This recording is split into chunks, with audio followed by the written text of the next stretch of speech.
तो मेरे YouTube channel सरताज health में आपका स्वागत है। मेरे चैनल को लाइक कीजिए, सब्सक्राइब कीजिए। देखिए, जब भी आप कोई रिपोर्ट देखते हैं तो उसमें आपको कई सारी चीज़ें देखने को मिलती है जिसके बारे में हमें पता नहीं होता है। और कई बार हमें खुद से टेस्ट कराना पड़ता है और हमें ये नहीं पता होता है कि हमें किस चीज़ के लिए कौन सा टेस्ट कराना चाहिए। तो आज की वीडियो में हम उसी के बारे में बात करने वाले हैं। आज की वीडियो में हम आपको सभी टेस्ट के बारे में बताएंगे जो कि बहुत ही कॉमन है और अक्सर कराए जाते हैं। तो यहाँ पे हम केवल ऐसे टेस्ट के बारे में बात करने वाले हैं जो कि बहुत ही कॉमन है, जैसे कि शुगर के लिए, लीवर के लिए, किडनी के लिए आदि। तो यहाँ पे हमारा पहला टेस्ट है CBC। इसकी फुल फॉर्म होती है कंप्लीट ब्लड काउंट। तो ये एक बहुत ही कॉमन टेस्ट है जो कि लगभग सभी को कराना होता है। जब भी कोई बीमार हो जाता है या फिर उसे कोई प्रॉब्लम होती है तो ऐसी कंडीशन में CBC कराया जाता है। तो इससे हम ये जान पाते हैं कि हमारा खून कितना है, हमें कोई इन्फेक्शन तो नहीं है, या फिर हमारे ब्लड में प्लेटलेट्स की संख्या कितनी है। तो इसमें हमें नॉर्मली 4 चीज़ें देखनी होती है। एक होता है इसमें हीमोग्लोबिन, एक होता है इसमें लिम्फोसाइट, इस्नोफिल एंड प्लेटलेट्स। तो हीमोग्लोबिन से हमें ये पता चलता है कि हमारे अंदर खून कितना है। लिम्फोसाइट से हमें ये पता चलता है कि हमारी बॉडी में कोई इन्फेक्शन तो नहीं है। इस्नोफिल से पता चलता है कि हमारी बॉडी में कोई एलर्जी तो नहीं है। एंड प्लेटलेट्स से हमें पता चलता है कि हमें डेंगू या फिर टाइफाइड तो नहीं है। बाकी इनकी वैल्यू कितनी रहती है और हम कैसे जानेंगे कि हमें कोई बीमारी है, उस पर हम पहले वीडियो अपलोड कर चुके हैं। तो उस वीडियो का लिंक हम आपको नीचे डिस्क्रिप्शन बॉक्स में दे देंगे, जहाँ से आप उसे देख सकते हैं।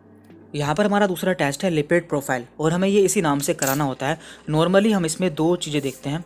एक देखते हैं हम इसमें कोलेस्ट्रॉल और एक देखते हैं हम इसमें ट्राइग्लिसराइड।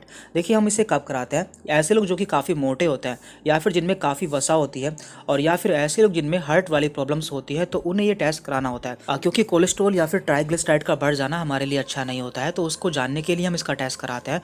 क्योंकि ये जो कोलेस्ट्रॉल होता है या फिर जो वसा होती है हमारी खून की नलिकाओं में जमा हो जाती है, जिससे हमें आगे दिक्कतें हो सकती हैं। इसके बाद यहाँ पर है LFT। इसकी फुल फॉर्म होती है लीवर फंक्शन टेस्ट। तो इसके द्वारा हम जान पाते हैं कि हमारे लीवर में कोई प्रॉब्लम तो नहीं है।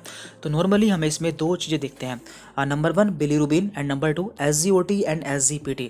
यदि किसी का बिलीरुबिन बढ़ जाता है तो हम मान लेते हैं कि उसे पीलिया या फिर जॉन्डिस हो चुका है। और इसी तरह से SGOT एंड SGPT से हम जान पाते हैं कि हमारे लीवर में और कोई प्रॉब्लम तो नहीं है या फिर हमारा लीवर कितना काम कर रहा है।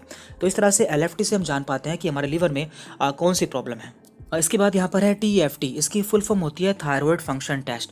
तो इस टेस्ट के द्वारा हम जान पाते हैं किसी को थायराइड तो नहीं है। देखिए, थायराइड 2 तरह का होता है, एक होता है हाइपर थायराइड और एक होता है हाइपोथायराइड। जब किसी को हाइपोथायराइड हो जाता है तो उसका वेट काफ़ी बढ़ जाता है। तो ऐसे लोगों में जानने के लिए कि उन्हें थायराइड तो नहीं है, ये टेस्ट कराया जाता है। तो नॉर्मली हम इसमें TSH की वैल्यू देखते हैं। TSH एक हार्मोन होता है, इसकी फुल फॉर्म है थायराइड स्टिमुलेटिंग हार्मोन, जिसकी नॉर्मल वैल्यू होती है 0.55 से 4.78। यदि ये 4.78 से ऊपर हो जाता है तो हम मान लेते हैं कि इसे हाइपोथायराइड हो चुका है।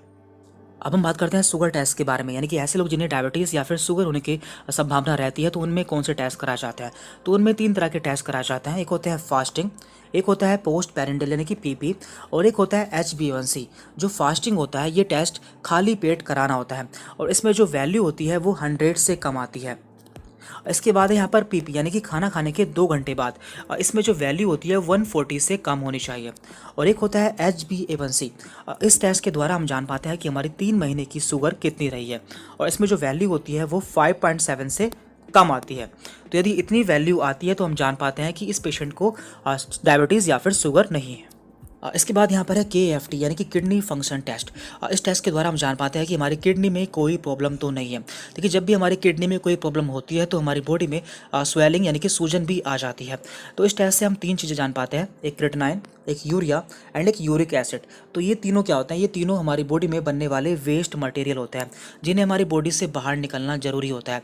लेकिन जब भी हमारी किडनी में कोई प्रॉब्लम हो जाती है तो इनका अमाउंट हमारे ब्लड में बढ़ जाता है, जिससे हम जान पाते हैं कि हमारी किडनी में कोई प्रॉब्लम हो चुकी है। और लास्ट है यहाँ पर यूरिन टेस्ट। देखिए, इसमें आपके यूरिन का सैंपल लिया जाता है और लैब टेक्नीशियन आपके यूरिन का एनालिसिस करता है। देखिए, वैसे तो इसमें बहुत सारी चीज़ें देखी जाती है, लेकिन यहाँ पर केवल हम ऐसी चीज़ों के बारे में बात करेंगे जो कि काफ़ी कॉमन है, जैसे कि ग्लूकोज, प्रोटीन एंड ब्लड।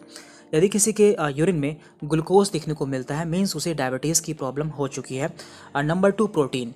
यदि किसी के यूरिन में प्रोटीन देखने को मिलता है, मीन्स उसके किडनी में कोई इन्फेक्शन है या फिर और कोई प्रॉब्लम हो चुकी है। एंड नंबर 3 है यहाँ पर ब्लड। यदि किसी के यूरिन में खून देखने को मिलता है, मीन्स उसकी पेशाब की नली में कहीं डैमेज हो चुका है, या फिर उसे UTI है, या फिर उसके किडनी में स्टोन है। तो इसके अलावा कई सारी प्रॉब्लम हो सकती हैं जिसका पता हम टेस्ट कराकर कर सकते हैं। यहाँ पे हमने मैक्सिमम टैक्स कवर कर लिए हैं। यदि इसके अलावा आप किसी और टैक्स के बारे में जानना चाहते हैं तो आप हमें नीचे कमेंट करके बता सकते हैं, हम उस पर अलग से वीडियो अपलोड कर देंगे। Thank you very much.